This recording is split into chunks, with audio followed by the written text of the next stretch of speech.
Let's talk about this controlled opposition. I got this tweet here from Chairwell that says, Peter Thiel bashes Greta and the Autistic Children's Crusade in his address at the Oxford Union, blaming environmentalism for some of the greatest crises of our time, Andy Way reports. That's a bold statement from Peter Thiel about Greta. It's interesting, though, because, you know, what's Peter Thiel's deal? I mean, isn't he like a Davos group, or no? He's not into that stuff? I think he probably was former Davos. I mean, I think he's kind of old school Silicon Valley, right? When Silicon Valley started, these guys were like tech libertarians. Like, we're giving a voice to the people, and then money and banks and all that got involved. You know, I was going to say, to your point, there's three things you can't audit: the Federal Reserve, our elections, and the DOD budgets. So we got Greta Thunberg, which is, I guess, blanket controlled opposition, fairly obvious to anybody. She doesn't protest in China. She protests the West, which is doing everything in its power to get rid of carbon emissions. Peter Thiel comes out and bashes Greta, calling it Greta and the Autistic Children's Crusade. But this guy, I thought Peter, you know, I know Peter Thiel's had some good opinions, but I thought he was like Bilderberg. I mean, he just sponsored J.D. Vance and Blake Masters for Senate, which I think is a testament to him. I was at a Blake Masters fundraiser in Miami at Peter Thiel's house, and he gave a quick speech, and I was admittedly like, wait, Peter Thiel is like a Silicon Valley guy, Facebook, like, come on, I'm not. And his speech, which, you know, early PayPal was great, current PayPal sucks. Early PayPal was amazing. Yeah. And his speech blew me away. 3 minutes, and I was like, ooh, he's a good guy now. And I think we've seen that with Elon Musk, with, you know, Joe Rogan, like these guys, they're kind of getting more and more emboldened with Tim Pool.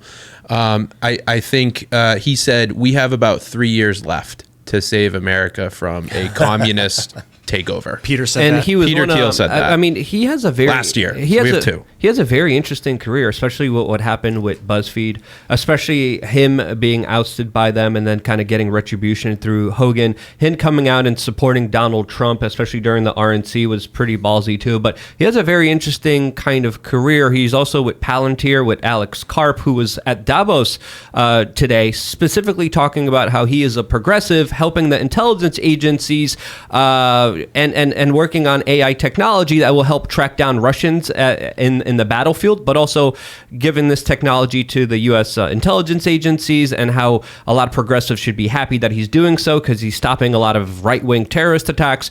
But that's, you know, Alex Karp, another Bilderberg member who's working with Peter Thiel on Palantir. I talked to Peter Thiel twice at Bilderberg already, and he is a Bilderberg steering committee member. So there's a lot of mystery there. There's still a lot of questions. I would love to have a bigger discussion with him. He's kind of a little mysterious figure, but I think definitely there deserves to be a bigger conversation to be had with him because he's interesting. I agree too. And, you know, look, we're doing the whole coffee shop thing, the cafe, skate shop, physical location stuff.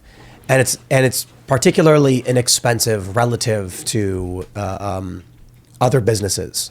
Like, setting up a coffee shop is not as expensive as setting up like a media company. I bring this up because I wonder, with Peter Thiel being worth, what is he, like $2 billion, I'm genuinely curious. I'm not saying he's doing nothing, but I'm wondering if he really feels this way about how we got 3 years to save this country. What is he doing? And again, not saying he's doing nothing. I'm genuinely curious, like, what are his approaches and strategies with all of his resources to try and save this country, if he even is? I've only seen what has been public. I mean, you know, kind of Bilderberg, he was on the Facebook board, right? And you'd think, oh, that's bad because Facebook is very censoring and they kicked the president of the United States off. But it's also kind of good because we want some representation on that board too. So, you know, there is a kind of a flip side to it. But all I can attest to, I'm not a Peter Thiel expert, but he did back those two Senate candidates. He put, I think he was like the second or third biggest GOP donor. He recognizes that the time in this country where we're at, and I imagine he'll be a big supporter in 2024, but I don't know fully what his plan is. The Palantir thing's interesting. It's basically spy tech, it's like new 21st century spy tech. From what I know very little about it, except that it's spy tech. I just want to make a correction really quick. It wasn't BuzzFeed, it was Gawker. Where he worked. I apologize. No, with Peter Thiel and the Hogan lawsuit. Oh yeah. Right. So I apologize. I misspoke. Hogan. I made a mistake. What was that lawsuit? To clarify, really quick. Gawker published a sex tape of Hulk Hogan, the Hulkster. Yeah, and it was so brutal. They should not have done that. And but they were like, "Oh, it's what we do." And Peter Thiel then funded the lawsuit, and it's because Gawker outed him as gay. Okay. But the thing is, it's crazy, is like, he does work around the world, he could be killed in some of these places. Yeah, Peter. like the Middle Yeah. East, especially, you know, which is a huge danger to him. And it wasn't a newsworthy story. It was a gossip story that they tried to, of course, hurt him over, which was again ridiculous. But sorry, So Palantir, also Palantir- big thing that people need to discuss because they have a big presence in the intelligence community, and the intelligence community, the FBI, the CIA, depends on them a lot. Yeah, I was advised, hey, Palantir, invest. So I did. I made 10 times my money on the freaking thing in the beginning. Ian comes up to me one day. This was like a year and a half ago. Before COVID. It was like right around when COVID was beginning. Early 2020. Well, you came. We were here.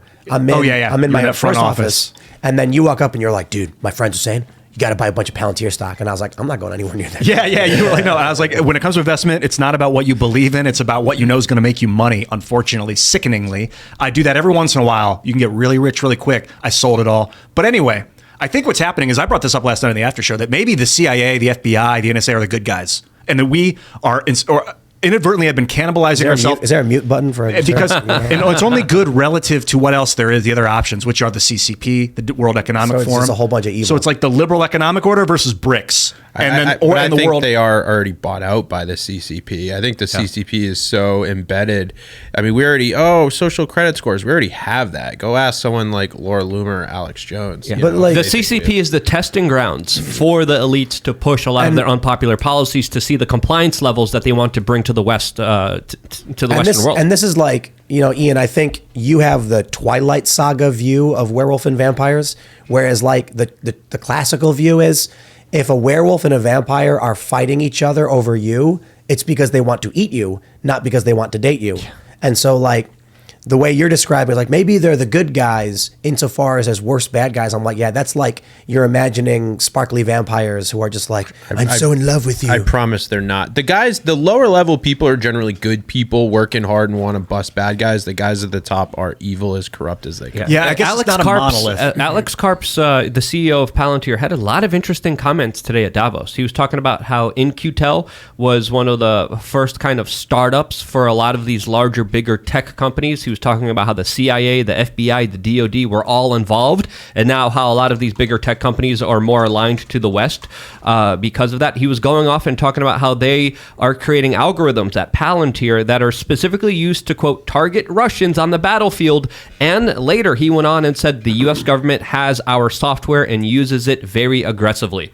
That's Alex Karp today, CEO of Palantir at Davos today. Very eye-opening comments, to say the least. I don't think anybody at the NSA is a good person. Not a single one. I just Not don't a know them all, single- and I know companies aren't monoliths. The NSA is a Fourth Amendment violating organization. I agree with period. that. There's no question. I don't think that- anybody at the NSA is like sitting there saying, "I know we're in violation of the rule, the law of the land of this country, in violation of our oaths to uphold the Constitution." But oh well.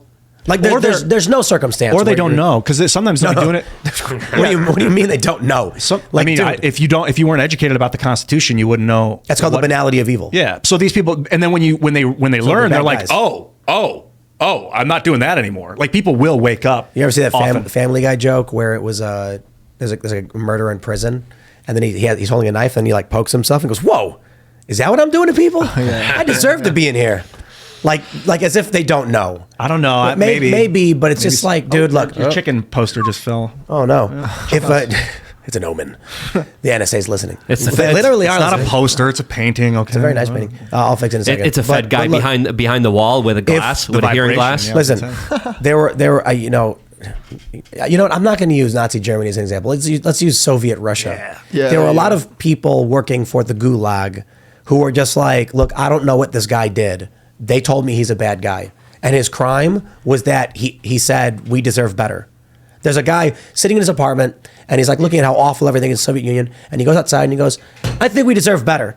And then the Gulag guy says, you go arrest him. And then some low-level dude goes, he's a criminal. I don't know. Is that a good guy?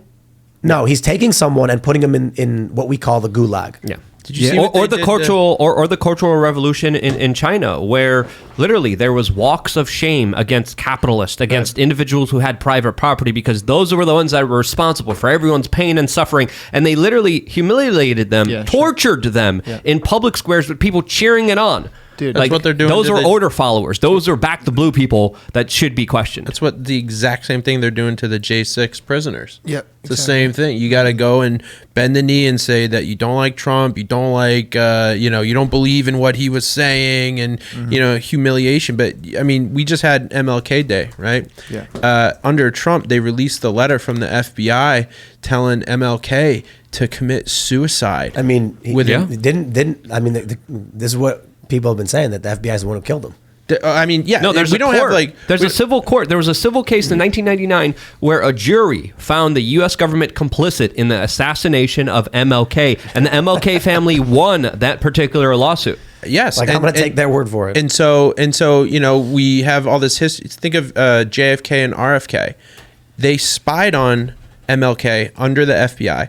The DOJ Attorney General was RFK. He signed off on it. They have a picture of his signature. The president was JFK. These are the greatest civil rights leaders of our time, and they're the ones that spied on him and told him to kill himself. And then you know what they did? Herbert Hoover was the director of the FBI. They named the FBI building after him. That's the guy that told MLK to I just kill want to him. add to this. Go ahead. Oh, no, I was going to say they put Andrew Jackson on the $20 bill. Exactly. He Just the- hated the central banks. Yeah. And the The same FBI thing to went Jesus, further man. than that. They make people But- worship the cross when that's the thing they killed him with. But the Hoover thing is important here because a lot of people are saying it was actually Hoover who was responsible for this, who had a lot of skeletons in his closet and was allegedly also a cross-dresser. But the FBI did so many sinister things, especially under COINTEL probe. A lot of people don't even know this, but they had full-on disinformation organizations and psyops running so people wouldn't organize together. And what they did to the MLK wasn't just spying on him, wasn't just writing letters saying, "Hey, kill yourself."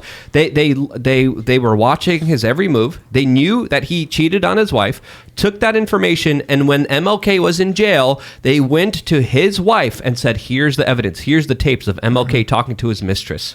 Divorce him." That is just absolute evil. Their number one tactic in a movement is to go in and divide it. Thanks for watching this clip from the Timcast IRL podcast. Hang out with us live Monday through Friday at 8 p.m. and become a member over at timcast.com for uncensored, members-only shows exclusive. Thanks for hanging out, and we'll see you all next time.